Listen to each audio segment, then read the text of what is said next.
Good morning. आपका online digital classes में स्वागत है। आज हम पढ़ेंगे अपनी कक्षा 9th का जो चैप्टर है, 5वां चैप्टर,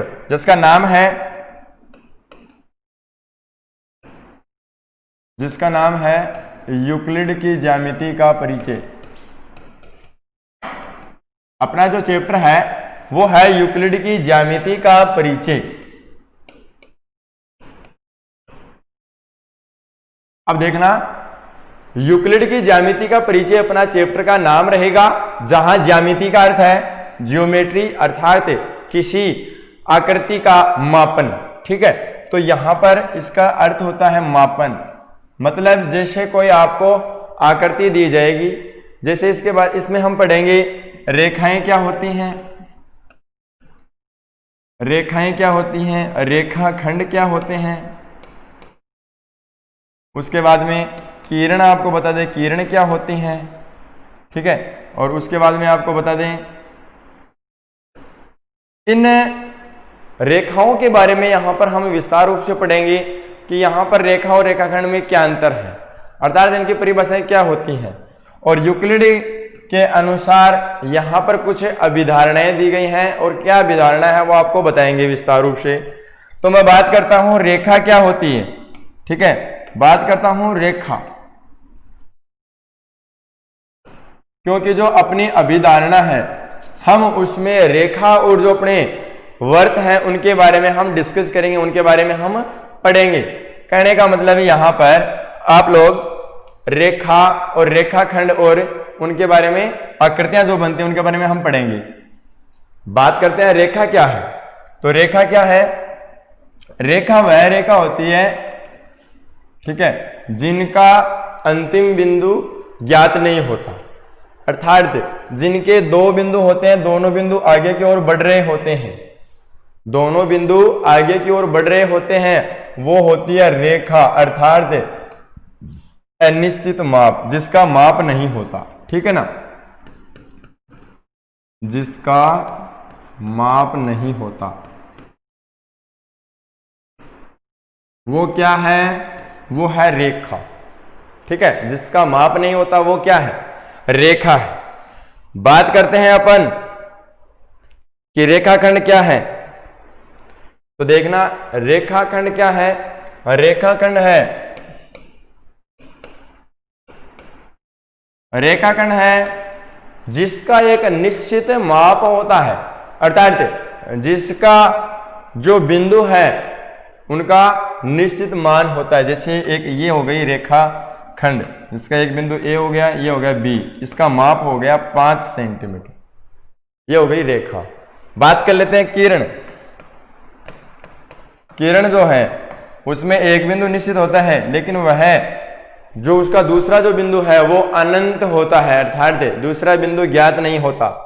जिसका एक बिंदु ज्ञात होता है, दूसरा बिंदु ज्ञात नहीं होता, वो होती है किरण। ठीक है, अब बात करते हैं यूक्लिड की अभिधारणा। ठीक है ना, यूक्लिड की अभिधारणाएं क्या है, ध्यान से देख लेना। अपनी जो एक्सरसाइज है वो यूक्लिड की अभिधारणा के ऊपर आधारित है, तो उसमें हम अभिधारणा ही पढ़ेंगे। तो यूक्लिड की अभिधारणा,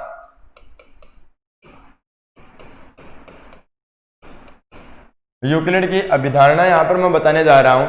तो यहां पर यूक्लिड की जो पहली अभिधारणा है वो क्या है, देखना, वो है एक बिंदु से एक अन्य बिंदु तक अगर कोई एक निश्चित बिंदु होता है। मैं बात करता हूं कि इसकी पहली अभिधारणा बता रहा हूं कि एक बिंदु से एक दूसरे अन्य बिंदु के, एक बिंदु से दूसरे अन्य बिंदु के बीच में एक सीधी रेखा खींची जाती है, अर्थात एक बिंदु होता है और उसके बाद में एक दूसरा बिंदु होता है। फॉर एग्जाम्पल मैं यहां पर आपको सिर्फ बताऊंगा और समझाऊंगा यहां पर कि देखो अभिधारणा पहली क्या है और पहली अभिधारणा के अनुसार क्या कहना चाहते हैं। तो देखना, एक बिंदु हो गया ए, अगर मान लो कोई अन्य बिंदु मान लिया बी, ठीक है, अगर इनको हम मिलाएंगे तो एक सीधी रेखा प्राप्त होगी। अगर निश्चित बिंदु है तो एक सीधी एक रेखाखंड प्राप्त हो जाएगी।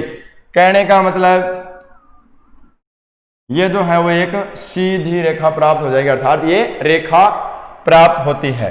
तो जब पहली अभिधारणा क्या है, पहली अभिधारणा है कि किसी एक बिंदु से दूसरे अन्य बिंदु, अर्थात किसी एक बिंदु से अन्य बिंदु को मिलाने वाली रेखा एक सीधी सरल रेखा होती है। उसके बाद दूसरी है, एक शांत रेखा को अनिश्चित रूप से बढ़ाया जा सकता है। एक शांत रेखा को, दूसरी क्या है, एक शांत रेखा को, मैं बात करता हूं रेखा की, ठीक है।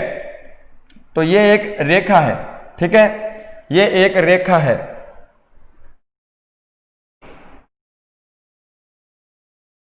बात करता हूं, ये एक रेखा है, ये एक क्या है, रेखा है।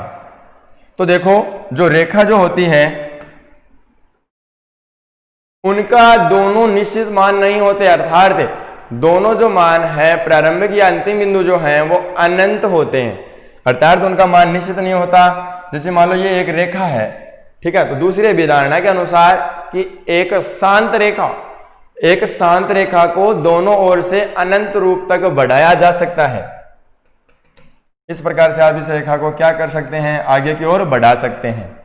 यह है अपनी दूसरी अभिधारणा, ठीक है। बात करते हैं तीसरी अभिधारणा की। तीसरी है, किसी को केंद्र मानकर, किसी बिंदु को केंद्र मानकर हम एक वर्त बना सकते हैं, ठीक है। किसी बिंदु को केंद्र मानकर एक क्या बनाया जा सकता है, वर्त बनाया जा सकता है।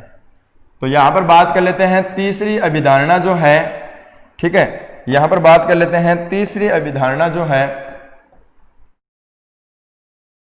तीसरी अभिधारणा के अनुसार किसी एक बिंदु को, जैसे ये एक बिंदु है और इसको केंद्र मानकर एक वर्त बनाया जा सकता है, अर्थात यहां पर अपन पढ़ रहे हैं ज्यामिति का परिचय, अर्थात आकृतियों के बारे में हम पढ़ रहे हैं। तो एक बिंदु से, एक निश्चित बिंदु से उसको केंद्र मानकर, क्या मानकर, केंद्र मानकर एक वर्त बनाया जा सकता है।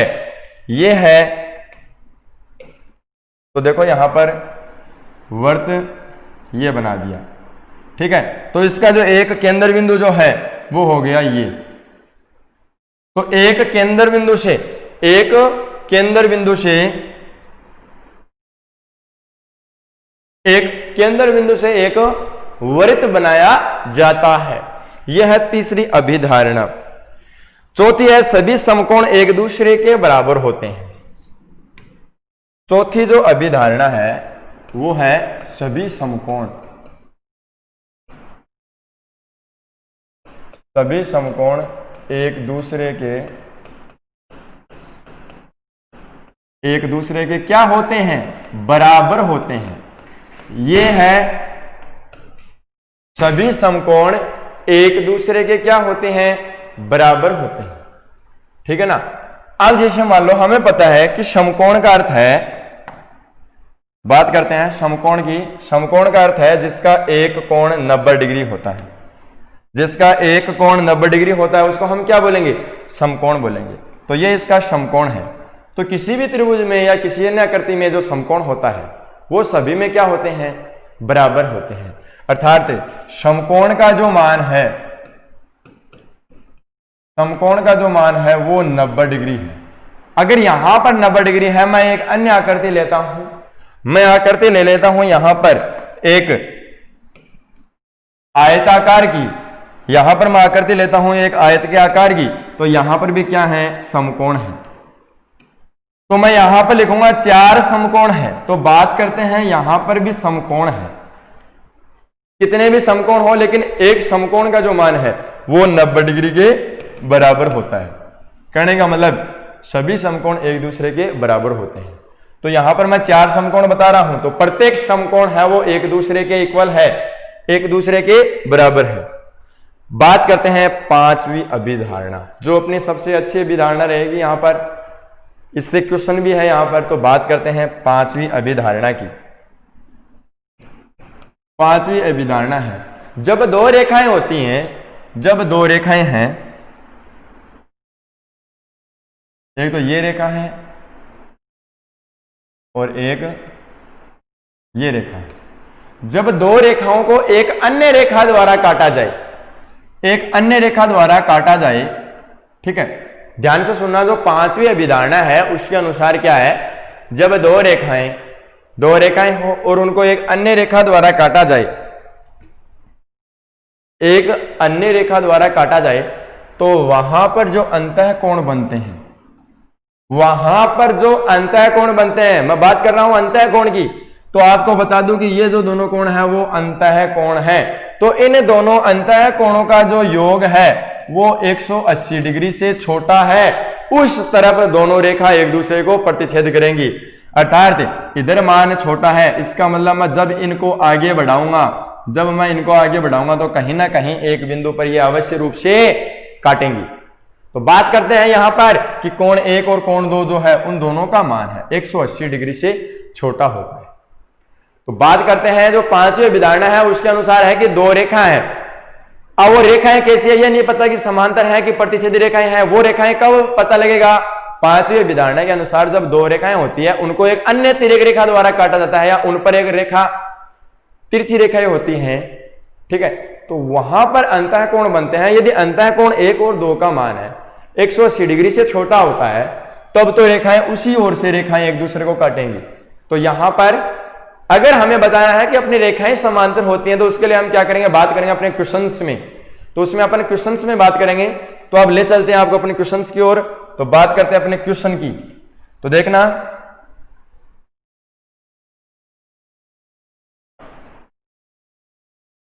पहला क्वेश्चन है, आपको बताना है सत्य तथा असत्य कि कौन सा कथन सत्य है और कौन सा कथन असत्य है। पहला है एक बिंदु से केवल और केवल एक रेखा खींची जा सकती है। पहला प्रश्न है एक बिंदु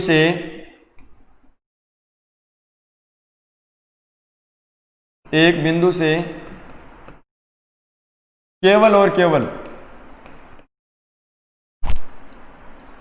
एक बिंदु से केवल एक रेखा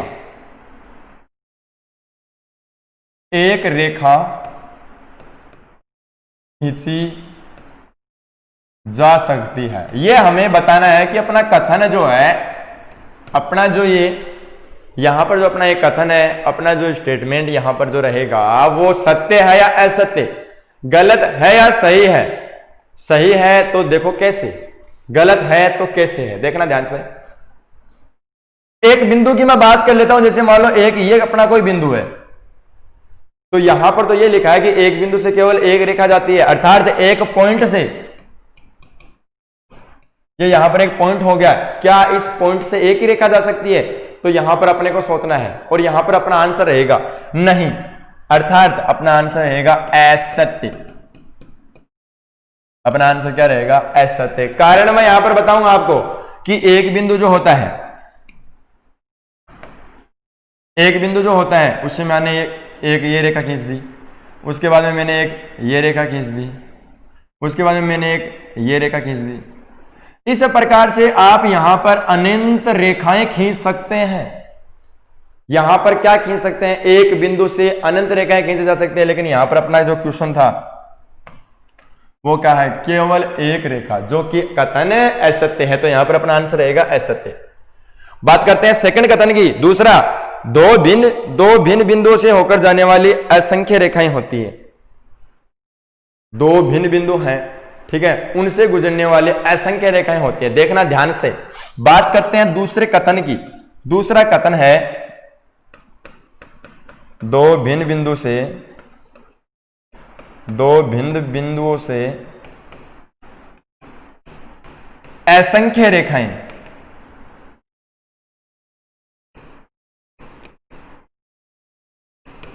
अब मैं आपको बता दूं, यहां पर अपना जो क्वेश्चन है वो यहां पर यह है कि दो भिन्न बिंदु से असंख्य रेखाएं खींची जा सकती हैं।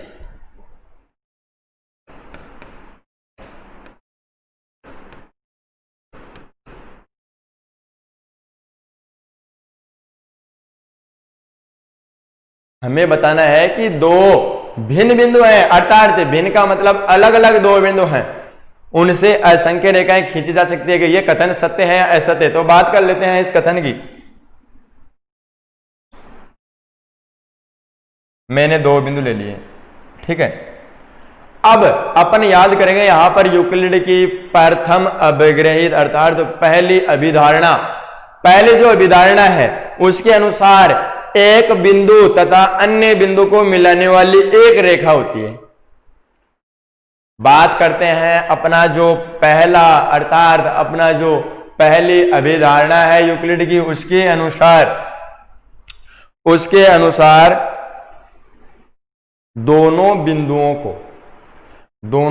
को अर्थात एक बिंदु को अन्य बिंदु से मिलाने वाली रेखा एक रेखा होती है, जो कि सीधी एक रेखा होती है।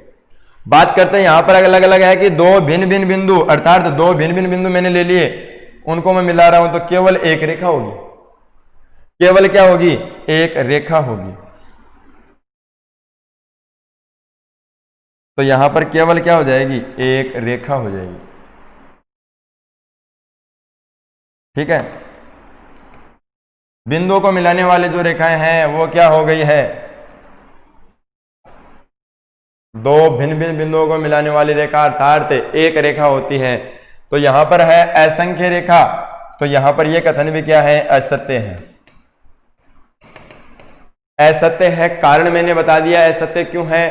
क्योंकि यूक्लिड विभाजन की जो पहली अभिधारणा है उसके अनुसार एक बिंदु तथा अन्य बिंदु से केवल और केवल एक रेखा गुजर सकती है। यहां पर जिक्र किया है अगले ने असंख्य रेखा का, तो इसलिए यह कथन क्या हो गया? असत्य हो गया। बात करते हैं अगले वाले क्वेश्चंस की। तो इसमें तीसरा जो है वो है एक शांत रेखा दोनों ओर से अनिश्चित रूप से बढ़ाई जा सकती है। बात करते हैं तीसरी, अभी इसमें पूछा है तीसरा, एक शांत रेखा अनिश्चित रूप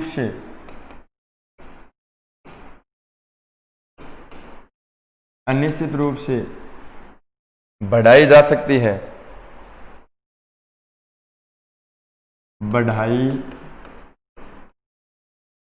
जा सकती है कहने का मतलब एक शांत रेखा अनिश्चित रूप से बढ़ाई जा सकती है। लिखेंगे कथन है सत्य, और सत्य क्यों है? और यूक्लिड की पहली अभिधारणा से, क्योंकि पहली अभिधारणा यूक्लिड की दूसरी अभिधारणा, ठीक है ना। बात करते हैं यहां पर यूक्लिड की दूसरी अभिधारणा, दूसरी अभिधारणा से कैसे आया? बात करते हैं यूक्लिड की दूसरी अभिधारणा से। यहां पर अगले ने कहा है कि एक शांत जो रेखा होती है उसको अनिश्चित रूप से बढ़ाया जा सकता है। तो ये जो बात है इस बात को हमने सत्य बताया है और कारण लिखा है यूक्लिड की दूसरी अभिधारणा, अर्थात यूक्लिड की जो दूसरी अभिधारणा है उसमें इस बात का जिक्र किया गया है, इस बात को दोहराया गया है कि एक शांत जो रेखा होती है, एक शांत जो रेखा होती है, ठीक है, उसको आगे बढ़ाया जाता है। ठीक है, ये है अपना आंसर, यहां पर रहेगा सत्य। बात करते हैं नेक्स्ट क्वेश्चन, इसमें अगले वाला है यदि दो वर्त बराबर हैं, यदि दो वर्त बराबर हैं, दो सर्किल हैं, टू सर्किल हैं और वो इक्वल है अर्थात बराबर है, तो बात करते हैं क्या उनकी त्रिज्याएं बराबर हैं? ठीक है, क्या उनकी त्रिज्याएं बराबर हैं? अपना यही क्वेश्चन है, इसमें है यह बात दी गई है दो वर्त बराबर हैं तो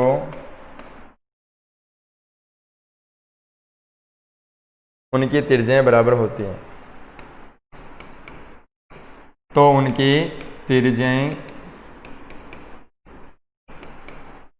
त्रिज्याएं कैसी होती हैं? बराबर होती हैं। अब बात कर लेते हैं, अपना यहां पर क्वेश्चन है दो वर्त हैं, दो सर्किल हैं, वो परस्पर बराबर हैं, इक्वल हैं, तो उनकी क्या त्रिज्याएं बराबर होगी? तो अपना आंसर यहां पर रहेगा सत्य।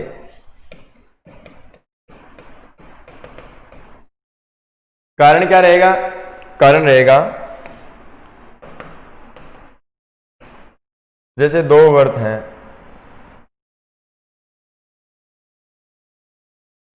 हैं, हम उन दोनों वर्तों को एक दूसरे पे समपाती रख सकते हैं, एक दूसरे के ऊपर रख सकते हैं। अगर समान है तो, मेरा आंसर रहेगा अगर समान है तो एक दूसरे के ऊपर रख सकते हैं, तो एक दूसरे के संपाती होंगे। बात करते हैं संपाती। एक नया शब्द यहां पर आया है,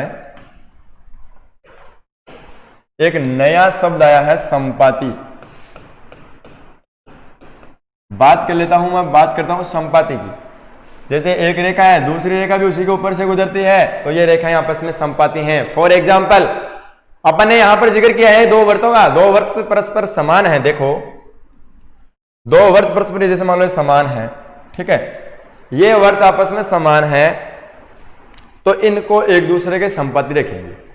एक दूसरे के ऊपर रखते हैं तो त्रिज्या क्या होती है,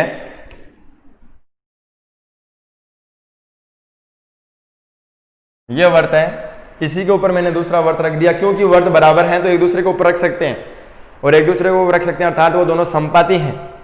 ठीक है, एक दूसरे को ऊपर रख सकते हैं अर्थात वो दोनों कैसे हैं, संपाती हैं। एक दूसरे के ऊपर रख सकते हैं अर्थात वो कैसे हैं, संपाती हैं। तो मैं यहां पर बात करता हूं कि संपाती है, कहने का मतलब त्रिज्या क्या होती है। बात करते हैं त्रिज्या की। त्रिज्या होती है कि जिस बिंदु से आपने एक वर्त बनाया है, जिसको आप बोलते हैं केंद्र बिंदु या सेंटर पॉइंट, जिस बिंदु को आपने मान करके एक वर्त बनाया है, एक सर्किल बनाई है, आप उसको केंद्र बिंदु बताएंगे। तो मैं बोलता हूं कि यहां पर केंद्र बिंदु से लेकर के अनेक बिंदु जो होते हैं अर्थात जिसको आप बोलते हैं परिधि, वहां तक का जो मान होता है उसको आप आर से लिखते हैं, रेडियस अर्थात त्रिज्या होती है वो।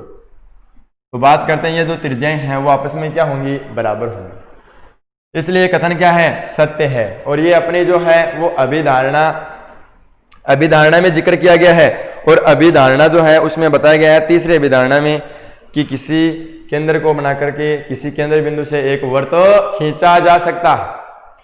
तो यहां पर ही अपना कथन सत्य रहेगा। तो यहां पर जो भी केंद्र बिंदु से जिधर भी आप जाएंगे वो यहां पर आपका आर का मान होगा, और आर सभी जगह क्या है, समान होंगे, बराबर होंगे। बात करते हैं इसमें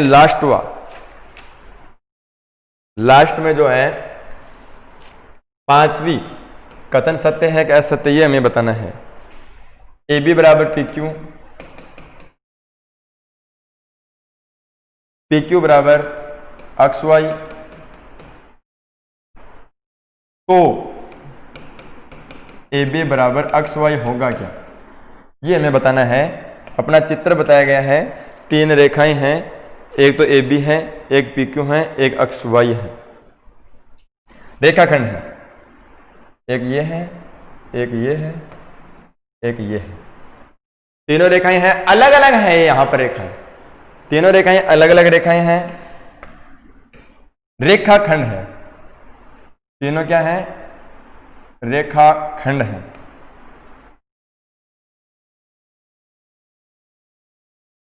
तीनों अलग अलग रेखाएं हैं, रेखाखंड है। यहां पर इनके निश्चित बिंदु दिए गए हैं, ये ए बी है, ये पी क्यू है बच्चों, और ये जो है वो है एक्स वाई। ठीक है, A B P Q X Y, ये तीन रेखाखंड है। तो हमें क्या बताना है यहां पर, हमें यहां पर बताना है कि ए बी बराबर पी क्यू, ये हमें दिया गया है, पी क्यू बराबर एक्स वाई। ए बी जो है वो पी क्यू के बराबर है, और पी क्यू जो है वो किसके बराबर है, एक्स वाई के बराबर है।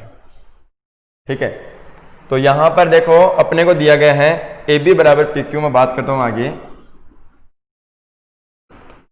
ए बी बराबर पी क्यू दिया गया है, मैंने इसको इक्वेशन 1 ले लिया है, समीकरण 1 ले लिया है। उसके बाद में पी क्यू बराबर एक्स वाई, यदि मैं समीकरण 1 और 2 की मैं तुलना करूंगा, यहां पर समीकरण 1 व 2 की तुलना से, समीकरण 1 व 2 की तुलना से ए बी के बराबर पी क्यू है, पी क्यू के बराबर एक्स वाई है, ये दोनों बराबर हैं। तो ए बी बराबर PQ के स्थान पर मैं क्या लिख दूंगा, अक्ष y लिख दूंगा। तो क्या आ जाएगा, AB बराबर अक्ष y। ठीक है, अर्थात AB बराबर अक्ष y। ये बात हमें बतानी थी। तो अपना ये कथन क्या है, सत्य है। कथन क्या है, सत्य है। बात करता हूं एक बार, देखो यहां पर थे 3 रेखाखंड हैं। यहां पर 3 रेखाखंड हैं, एक ये है, एक ये है, एक ये है। पहले जो रेखाखंड मान लो 4 सेंटीमीटर की है, वो PQ के बराबर है। PQ भी 4 सेंटीमीटर की हो जाएगी। इसको दूसरे तरीके से यदि आपको समझना है तो देखो 3 रेखाखंड है, ठीक है। पहला रेखाखंड है AB, वो 4 सेंटीमीटर का है। दूसरा जो है वो 4 सेंटीमीटर का होगा, क्यों, क्योंकि AB है उसके बराबर में क्या आएगा, PQ आएगा। AB है उसके बराबर में क्या आएगा, PQ। अच्छा, बात करते हैं फिर जो PQ है वो अक्ष y के बराबर है। PQ जो है वो अक्ष y के बराबर है, अर्थात ये 4 है तो ये भी 4 होगा। तो कहने का मतलब ये 4 है तो अंतिम भी 4 हो गया। तो यहां पर अपना कथन सत्य हो गया कि तीनों परस्पर क्या है, समान है। तो अर्थात AB है वो अक्ष y के क्या है, बराबर है। AB है वो किसके बराबर है, अक्ष y के बराबर है। तो अपना जो कथन है वो यहां पर सत्य है। ठीक है, अब देखो ये जो था संपाति, इसका आपको अर्थ बता दिया गया। संपाति का मतलब होता है जैसे कोई एक रेखा है या एक रेखाखंड है, वो संपाति कब होंगे, जब एक रेखा के ऊपर से दूसरी रेखा समान गुजरे। अब रेखा जो होती है वो रेखा क्या होती है, चौड़ाई रहित होती है, अर्थात रेखा की चौड़ाई नहीं होती लेकिन उसकी लंबाई होती है। रेखा जो होती है, रेखा होती है या रेखाखंड जो होते हैं, ठीक है, उसकी यहां पर चौड़ाई रहित है, चौड़ाई नहीं होती, इनकी क्या होती है, लंबाइयां होती है। तो एक रेखा के ऊपर से दूसरी रेखा गुजरेगी, अर्थात एक रेखा होती है उसी के ऊपर से कोई दूसरी रेखा होती है, तो वो रेखाएं दोनों आपस में क्या हो जाएंगी, संपाती हो जाएंगी। तो बात करते हैं सेम उसी प्रकार यहां पर वर्त जो है, ये मैंने क्या बनाया, यहां पर वर्त बनाया, सर्किल मैंने यहां पर बनाई है। तो 2 सर्किल यदि परस्पर बराबर हैं, अर्थात वो संपाती होंगी। संपाति का अर्थ है कि एक जो वर्त है दूसरा वर्त उसके ऊपर ऐसा कैसा रखा जा सकता है। अगर दोनों वर्त संपाति हैं, दोनों वर्त बराबर है परस्पर, तो उनकी जो रेडियस है, उनकी जो त्रिज्या है वो परस्पर क्या होगी, बराबर होगी। तो अपना कथन ये भी क्या था, सत्य था। बात करते हैं इससे पीछे वाला जो कथन था, इससे पीछे वाला कथन क्या था कि 2 वर्त बराबर, इससे पीछे वाला था कि एक शांत रेखा है अनिश्चित रूप से बढ़ाई जा सकती है। कहने का मतलब यूक्लिड की जो अभिधारणा है दूसरी, उसके अनुसार इसमें जिक्र किया गया था, उसमें बताया गया था, उसमें बात दोहराई गई थी कि एक रेखा जो होती है उनको अनिश्चित रूप से आपको बढ़ा सकते हैं। बात करते हैं यहां पर था एक बिंदु से केवल एक रेखा खींची जा सकती है। ये बात यहां पर गलत थी, क्योंकि एक बिंदु होता है उससे यहां पर अनेक मैं रेखाएं खींच सकता हूं। ठीक है, अनेक मैं यहां पर रेखाएं खींच सकता हूं। ठीक है, तो यहां पर बात करते हैं फिर था 2 भिन्न बिंदुओं से असंख्य रेखाएं खींची जा सकती है। यह भी कथन यहां पर असत्य है, क्योंकि 2 भिन्न है। अभिधारणा दूसरी के अनुसार यहां पर इसमें जिक्र किया गया था कि अभिधारणा कि एक बिंदु जो होती है, अभिधारणा पहले में बताया गया कि एक बिंदु है तथा एक अन्य बिंदु है, उन दोनों बिंदुओं को मिलाने वाली केवल और केवल एक रेखा होती है जो सीधी रेखा होती है। अब यहां पर बताया गया असंख्य रेखा, इसलिए तो यह कथन क्या हो गया, असत्य हो गया। इसी के साथ में आज के लिए इतना ही, बाकी पढ़ेंगे हम अगली बार। धन्यवाद।